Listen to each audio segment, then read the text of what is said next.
नमस्कार, बहुत स्वागत है आपका। आप देख रहे हैं न्यूज़ एशियन का डिजिटल प्लेटफॉर्म। मैं आपके साथ ज्योति, मेरे सहयोगी संजय के साथ हम मौजूद हैं। देखिए, आज का दिन लोकतंत्र के लिहाज से बहुत महत्वपूर्ण दिन है। बिल्कुल सही आपने कहा और आज ज़ाहिर-सी बात है कि जो लोग देखिए सबसे पहले तो अपील हमारी यही है कि अभी तक आप अगर घरों से नहीं निकले हैं तो आप जाकर मतदान करिए क्योंकि आपकी ज़िम्मेदारी बनती है। इन सब के अलावा आज 49 सीट्स पर यानी 49 सीटों पर लोगों की किस्मत ईवीएम में आज कैद हो रही है और 6 बजे तक हो सकता है कि जब तक आप लोग ये वीडियो देखेंगे तब तक पूरा वोटिंग हो जाएगा। लेकिन 3 बजे के आस-पास का जो आंकड़ा अब तक सामने आया है वो ज्योति जी लगभग 44 के आस-पास है, 44% और 6 बजे तक जब तक ये फाइनली खत्म होगा तब तक ये बढ़कर और अच्छा हो जाएगा। ये कैसे आप हुँ। देखती हैं आज? बिल्कुल ये वोटिंग परसेंटेज उस लिहाज से ज़्यादा नहीं है क्योंकि गर्मी संजय बहुत ज़्यादा है, हुँ, लोग घरों से इतना नहीं निकल रहे हैं। पश्चिम हुँ, बंगाल में हमेशा से ज़्यादा वोटिंग परसेंटेज रहता है, तो पश्चिम बंगाल में लोग बढ़-चढ़ कर बाहर निकल रहे हैं। लद्दाख में वोटिंग बहुत ज़्यादा हो रही है। ये 2 वो इलाके हैं जहाँ पर वोटिंग बहुत ज़्यादा हो रही है। जी। देखिए, जैसे कि ज़िक्र किया संजय ने कि 49 सीटें हैं, ये 49 सीटें कुल मिलाकर के 6 राज्य और 2 हुँ, केंद्र शासित प्रदेशों की हैं हुँ, और 8 करोड़ 95 लाख मतदाता हैं जो 49 लोगों की किस्मत का फैसला आज करने वाले हैं। हुँ, और बड़ी बात ये है कि बहुत महत्वपूर्ण सीटें भी हैं, हुँ। वीवीआईपी सीटें भी हैं, जिसका ज़िक्र हम करने वाले हैं। आइए सबसे पहले बात उत्तर प्रदेश की कर लेते हैं। यूपी लेकिन एक चीज़ और मैं बता दूँ इसमें जो मेरे पास एक डाटा है 2019 में पहले इन्हीं 49 सीट्स की अगर बात करें तो इनमें से भारतीय जनता पार्टी 32 सीटें पिछली बार बिल्कुल। अपने खाते में करने में सफल रही थी। शिवसेना डिवाइड नहीं हुई थी, 7 सीटें गई थी उनके खाते में, टीएमसी को 4 सीटें मिली थी। हुँ, और कांग्रेस की अगर बात करें इस बार रायबरेली, अमेठी दोनों जगह चुनाव हो रहा है, हाँ। दोनों के लिए आज वोटिंग है। लेकिन इन सब के अलावा सिर्फ वहाँ पर रायबरेली में कांग्रेस को जीत मिली थी और अमेठी हाथ से निकल गई थी स्मृति ईरानी। हुँ। तो ये दिमाग में हम सबको रखना है या फिर इस बात को लेकर समझना है कि पिछली बार बीजेपी जितनी सीटों पर थी, क्या उससे बेहतर करेगी? उससे बेहतर कंडीशन आने की स्थिति इस वक्त दिखाई दे रही है या क्या? फिर अब चलते हैं यूपी पे। बिल्कुल, अब चलते हैं यूपी पर। यूपी का ज़िक्र जैसा कि रायबरेली और अमेठी के ज़िक्र से हुँ, संजय ने किया। देखिए, इस बार यूपी में सोनिया गांधी चुनाव नहीं लड़ रही हैं रायबरेली से। हुँ, उनके पुत्र राहुल गांधी वहाँ से हुँ, चुनाव लड़ रहे हैं। अमेठी से वो चुनाव हार गए थे। हुँ, 55 लाख वोटों से स्मृति ईरानी के अगेंस्ट, हुँ, हालाँकि वायनाड से वो जीत गए थे। 2 सीटों पर चुनाव लड़ा था। इस बार भी 2 सीटें हैं। हुँ, लेकिन बड़ी बात ये है कि अमेठी की लड़ाई हुँ। और रायबरेली की लड़ाई बहुत ज़्यादा दिलचस्प है। देखिए, रायबरेली को लेकर ये ज़रूर कहा जा रहा है कि हो सकता है सिंपैथी वोट वहाँ पर पड़े क्योंकि सोनिया गांधी जब वहाँ पर चुनाव प्रचार अपील भी करने की गई थी, उन्होंने कि अपील मैंने उन्होंने की अपना थी, बेटा आपको सौंप बेटा रही दिया और हूँ। निराश नहीं करेंगे। तो ये हो सकता है कि कांग्रेस के लिए फेवरेबल हो सके और पिछली बार भी रायबरेली तो कांग्रेस के खाते में गई थी। अमेठी, हुँ। जिसकी चर्चा वाक़ई में ज़रूरी है। अमेठी में जब केएल शर्मा को टिकट दिया गया था, आपने देखा होगा, उस दौरान एक बड़ा मैसेज गया था कि राहुल गांधी यहाँ से चुनाव नहीं लड़ रहे, असल में उनको डर लग रहा।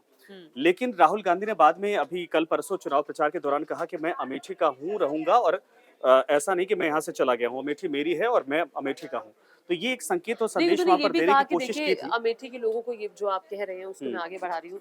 राहुल गांधी अमेठी भी गए, अखिलेश यादव के साथ वो गए थे। उन्होंने बाकायदा वहाँ पर एक रैली की और अमेठी के लोगों को ये बताने की कोशिश की देखिए मैं रायबरेली से भले ही लड़ रहा हूँ, जो रायबरेली के लिए हुँ, करूँगा वो अमेठी के लिए भी करूँगा और जो किशोरी लाल जी हैं वो हमारे परिवार के सदस्य हैं। तो एक किस्म से आप यही मानिए हुँ, कि आप जो वोट दे रहे हैं वो आप हुँ, राहुल गांधी के लिए ही हुँ, राहुल गांधी को ही वोट हुँ, देंगे। तो जहाँ अमेठी रायबरेली है तो वहाँ लखनऊ भी बहुत महत्वपूर्ण सीट है हुँ, क्योंकि वहाँ से राजनाथ सिंह चुनावी मैदान में है हुँ, और लखनऊ की सीट जो है हाँ, वो महत्वपूर्ण इस लिहाज से भी है क्योंकि ये वो सीट है जहां से देश के पहले प्रधानमंत्री पंडित जवाहरलाल नेहरू की बहन विजय लक्ष्मी पंडित जो थी वो चुनाव जीती थी। यहाँ का नेतृत्व अटल बिहारी वाजपेयी भी कर चुके हैं। और यहाँ से राजनाथ सिंह चुनावी मैदान में हैं। लखनऊ को लेकर ये देखिए समीकरण है मैं बताऊं पिछले कुछ दशक से भारतीय जनता पार्टी बहुत स्ट्रांग है वहां पर। अटल जी के दौर से मोस्टली लगभग ऐसा तीस हुआ है, पैंतीस हाँ, सालों से 30-35 सालों से। और दूसरा शहरी इलाका पहले भी कहा जाता था बीजेपी के लिए बड़ा स्ट्रांग होल्ड होता है, लेकिन लखनऊ जहां से यूपी पूरी ऑपरेट होती है, हम्म, बीजेपी की मौजूदा सरकार है। हम्म। और जब बीजेपी की सरकार नहीं थी, जब समाजवादी या बीएसपी की सरकार थी, तब भी आपने देखा कि लखनऊ में बीजेपी को हराना अब तक पॉसिबल नहीं हुआ, तब से अटल जी के दौर से अब तक। लेकिन गर्मी बहुत ज्यादा है। आज लोग निकले वोट देने के लिए कितने निकले? देखिए परसेंटेज के हिसाब से कहा जाए 44% अब तक के जो, या फिर अगर 3 बजे। ये 60-62% के आसपास भी होता है पूरे दिन का अगर देखा जाए, तो भी अगर 62% प्लस होता है तो बेहतर माना जाएगा। अगर उससे कम होता है तो ये ज़रूर माना जाएगा या तो कोई मुद्दों को लेकर लोगों के दिमाग में कोई क्लिक कर रहा है या फिर ऐसा हो सकता है गर्मी का असर, हम्म। है ना? तो ये है, लेकिन नहीं, गर्मी हालाँकि का अभी असर तो मुझे लगता है काफ़ी है क्योंकि आज टेम्परेचर कई इलाकों में 45 को हाँ, क्रॉस बिल्कुल कर है, गया है बिल्कुल है, बिल्कुल है। और बल्कि दिल्ली के कई स्टेशंस ऐसे हैं जहाँ पर 47 प्लस रहा है, 47.4 आई गेस। तो ऐसे कंडीशन में लोग हो सकता है कि 4 या 5 बजे के आसपास निकले, लेकिन वो फिर रश अभी होता तो है। दिल्ली के हाँ, इलेक्शंस बाकी है, 25 मई को है यहाँ पर 25th वोटिंग। को, 25th। हाँ, 25 मई को हाँ, यहाँ वोटिंग होगी, तो इतनी गर्मी में क्या दिल्ली वाले निकलेंगे, ये देखने वाली बात होगी। अगर आप दिल्ली में रहते हैं तो 25 मई को जरूर निकलेगा, अपने मताधिकार का हाँ। इस्तेमाल करेगा, वोट जरूर करेगा।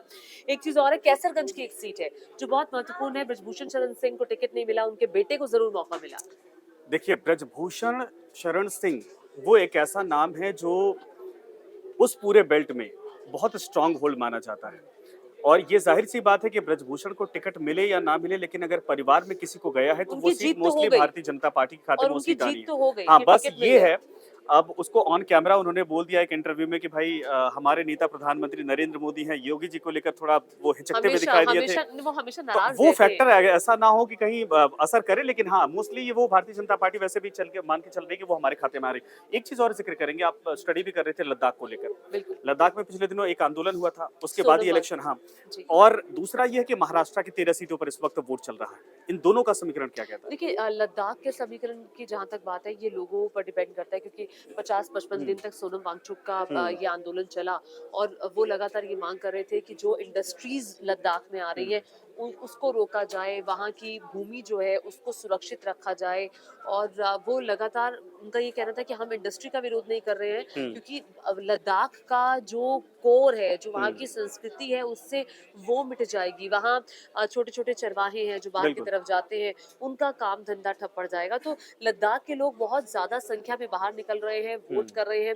हालांकि जो 55-60 दिन का आंदोलन था, उसका कोई हम्म। नतीजा नहीं निकला, जो लगातार मांग लद्दाख केंद्र में अच्छी सरकार की वोटिंग तरफ हुई अब से। तक बहुत आज। अच्छी वोटिंग हुई है। हाँ, लगभग 3 बजे तक का अगर मैं जिक्र करूं तो लगभग 52-53% हो चुकी हाँ, थी। और महाराष्ट्र में भी बहुत अच्छी, महाराष्ट्र में अच्छी नहीं हुई है, पश्चिम बंगाल में बहुत अच्छी हम्म, हुई है।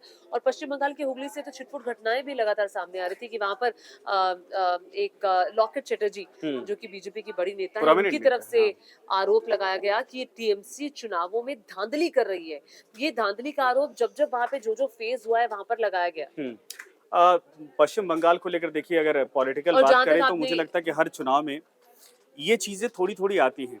हम्म। चाहे वो लेफ्ट का दौर रहा हो, चाहे ममता का दौर हो, और चाहे अभी बीजेपी वहां पर उभरती हुई पार्टी के तौर पर दिख रही, तो ये चीजें होती हैं। या तो वहाँ हिंसा होती, हिंसा नहीं होती, तो ऐसी छिटपुट घटनाएं होती हैं। लेकिन एक चीज मैं आपको कहूंगा कि चुनाव को लेकर जो अब तक रिएक्शन रहा है, अमेरिकी अखबारों ने छापा है और अमेरिकी संसद में कई लोगों ने ये कहा है कि भाई जो भारतीय चुनाव इस वक्त हो रहे हैं वो वाकई में एक तरह से तारीफ करने के लायक हैं, क्योंकि इतनी बड़ी संख्या में वोट करने वाले 97 या 98 सीआर करोड़ के आसपास वोटर्स हैं, और इतने बेहतर तरीके से इत्मीनान से वोट कर रहे हैं, ये वाकई में बेहतर एक व्यवस्था है, तभी संभव हो पा बिल्कुल, रहा है। लगभग 25 करोड़ लोग हैं। और अब आगे बढ़ते हुए बिहार का जिक्र कर लेते हैं। जी, हाजीपुर की सीट बहुत महत्वपूर्ण है, जहां जी। से चिराग पासवान चुनावी मैदान में हैं। आपको क्या लग रहा है? खुद पीएम मोदी पहुंचे वहां। चिराग पासवान तो वैसे भी अपने आप को प्रधानमंत्री नरेंद्र मोदी का हनुमान कहते हैं। और देखिए, वोट परसेंट के हिसाब से देखा जाए तो 5-6% के आसपास वोट परसेंट उनका फिक्स माना जाता है, यानी 5-6 सीटों पर भी एक तरह से दबदबा उनका होता है। हाँ। और चिराग पासवान वो चेहरे हैं जिनको बिहार की राजनीति में भविष्य कहा जा रहा है, यानी जब तेजस्वी की एज कैटेगरी में काउंट किया जाता है यूथ लीडर्स में, तो चिराग पासवान बहुत सही जगह फिट बैठते हैं।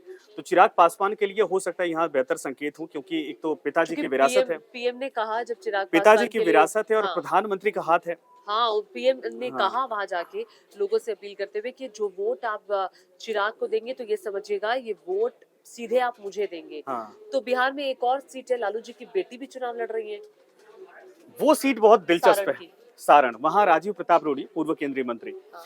ये मुकाबला देखिए ऐसा था कि पिछली बार जब चुनाव में जब वहाँ लालू की बेटी नहीं आई थी, उस दौरान वहाँ से तेजस्वी की माताश्री चुनाव में थी, राबड़ी देवी, हाँ, राबड़ी देवी। हार गई थी चुनाव। हम्म। लालू का असर था, लालू तब जेल में थे, लेकिन लालू इस बार बाहर है। दूसरा ये है कि खुद जो है कि रोहिणी आचार्य को लेकर वो पॉलिटिकल कमेंट और स्टेटमेंट को लेकर बड़े सुर्खियों में रही थी इस बार चुनावी मैदान अच्छा, में, लेकिन एक और चीज प्लस है, हम्म, उन्होंने अपने फादर को अपनी किडनी डोनेट की, उसके हम्म, बाद से भी वो काफी सुर्खियों हाँ में आई। सुर्खियों में रही। और वो लगातार अपने पिता की तबीयत को लेकर इत्तला कर रही थी जब सिंगापुर में इलाज हाँ, चला था। और उसके बाद पॉलिटिकल जो आपने सटायर बोला, हाँ, और जो पॉलिटिकल चीजों पे अपने भाई का बचाव करते हुए, बीजेपी पर वार करते हुए रोहिणी आचार्य बहुत खुलकर सामने आई। लोगों की तरफ से कहा जा रहा था कि भैया ये तो बाहर से आई हुई है, ये तो यहाँ की है ही नहीं, हम्म, तो बाहर से आए हुए व्यक्ति को क्यों। तो हम्म। एक बाहरी दिखाने की कोशिश उनको जरूर की गई है। नहीं, बाहरी, लेकिन उसका एक बचाव ये किया गया था कि मैं बिहार की बेटी हूँ पहले, फिर हम्म। बाद की बनती हूँ। दूसरा देखिए, लालू प्रसाद यादव के साथ एक प्लस पॉइंट है, वो जीत हार थोड़े मार्जिन के साथ हो जाती है, लेकिन लालू का बिहार में वोट परसेंट बहुत फिक्स माना जाता है। अगर ऐसा भी हो सकता है कि चुनाव में 1000, 2000, 3000 वोटों से वो सीट बीजेपी के खाते में आ जाए, लेकिन ऐसा नहीं है कि वो एक तरफा सीट है, वहां मुकाबला जबरदस्त है। दूसरा ये कि तेजस्वी को लेकर इस बार बिहार में ये कहा जा रहा है कि तेजस्वी ने बीजेपी के लिए थोड़ी चुनौतियां खड़ी की हैं, क्योंकि तेजस्वी ने जो टिकट बांटे हैं वो इतने सधे समीकरण के साथ बांटे हैं कि इस बार पूरे जाति हाँ, समीकरण का ख्याल नीतीश रखा कुमार गया। और भारतीय जनता पार्टी इसको लेकर रणनीति बदलने पर मजबूर हो गई थी। तो ये हो सकता है कि सारण सीट को लेकर या फिर इस वक्त जो जितने सीटों पे चुनाव हो रहे हैं वहां पर यहाँ टफ फाइट है बिहार के अंदर। अच्छा, एक और सीट है बारामूला की, जम्मू कश्मीर की। इस सीट पर चुनाव हो रहा है। उमर अब्दुल्ला जो कि पूर्व मुख्यमंत्री रह चुके हैं जम्मू कश्मीर के, वो चुनावी मैदान में। उनके सामने सज्जाद लोन है और इंजीनियर राशिद उनके सामने है। त्रिकोणीय मुकाबला है, लेकिन बड़ी बात यह है कि ये बारामूला की सीट जहाँ पर लगभग जब भी चुनाव हुआ है तो 30, 32, 35 ऐसे ही हमेशा मतदान हुआ है, लेकिन 3 बजे तक के जो आंकड़े आए वो अच्छी खासी वोटिंग की तरफ इशारा कर रहे हैं। देखिए कश्मीर को लेकर पूरे जम्मू कश्मीर की अगर बात की जाए तो मुझे लगता है कि वहां पर अब्दुल्ला परिवार का दबदबा है। बीजेपी इस बार बहुत पिछले बार भी देखा गया था बीजेपी वोट ने परसेंट इंक्रीज बीजेपी करने ने में ये रही जो थी। कश्मीर की बेल्ट है हाँ, उसे दूरी बनाकर रखी है, वहां से बीजेपी ने कैंडिडेट नहीं तो उतारे। जम्मू में दरअसल बीजेपी का होल्ड स्ट्रांग हो चुका है, 3 सीटें लेकिन जम्मू। कश्मीर में अगर वहां पर त्रिकोणीय मुकाबला है फिर भी अब्दुल्ला परिवार का दबदबा है वहां पर, और इसीलिए वहां से उमर अब्दुल्ला हो सकता है कि 20 पड़ जाए, भारी पड़ जाए, ये पूरी संभावना दिखाई दे रही है। दूसरा ये कि 370 को लेकर और कई चीजों को लेकर इन लोगों का सज्जाद जो लोन भी कमेंट उनके था, सामने एक मजबूत दावेदार है, इसमें कोई दो राय नहीं है। ये होता है ना जब राजनीति में कोई बड़ा चेहरा खड़ा होता है तो उमर अब्दुल्ला का कद या फारूक अब्दुल्ला का कद कहीं ज्यादा बड़ा है। बिल्कुल। तो लोगों को लगता है कि अगर ये आदमी पार्लियामेंट में पहुंचता है तो हमारे हक की बात उठा सकता है, ये फायदा बेनिफिट मिलने जा रहा लेकिन है उमर मैं अब्दुल्ला इससे इत्तेफाक यहाँ पे को। रखूंगी भी और नहीं भी रखूंगी, क्योंकि सज्जाद लोन को आप हल्के में नहीं ले सकते। वो जिस कद के नेता हैं बारामूला के लिए और कश्मीर घाटी के लिए, उससे कोई मुझे लगता है कि सभी लोग इत्तेफाक रखेंगे। लेकिन वहाँ का वोटिंग परसेंटेज का बढ़ना ये इशारा करता हुआ कि लोग जमहूरियत पर यकीन करते हुए घरों से बाहर निकल रहे हैं, वोट कर रहे हैं, ये बहुत अच्छा संकेत है। देखिए, आज 5वें चरण के साथ ही लगभग 543 लोकसभा सीटों में से 428 या 429 सीटों पर तो वोटिंग हो गई। अब इसके बाद लगभग 114 सीटें बाकी रह जाएंगी। तो हमारी ये अपील है कि आगे गर्मी जितनी मर्जी हो, आपको जाना है छठे चरण में वोट देने के नहीं, लिए। कश्मीर को लेकर एक चीज है, मैं कहूंगा ये बीजेपी के लिए या बीजेपी के जो अब तक वहां पर रिएक्शन थे उसकी वजह से ये चीजें बड़ी अच्छी एक निकल कर आई हाँ। हैं कि जिस कश्मीर में लोगों को डर होता था, लोग वहाँ निकलते नहीं थे, हाँ। वोट को लेकर तो सोचिए ही मत। वहां पर अगर अब तक पूरा ओवरऑल आज जितनी सीटें हो रही है वहां सबसे ज्यादा अगर कहीं वोट परसेंट है तो उनमें से एक कश्मीर का ये हिस्सा है।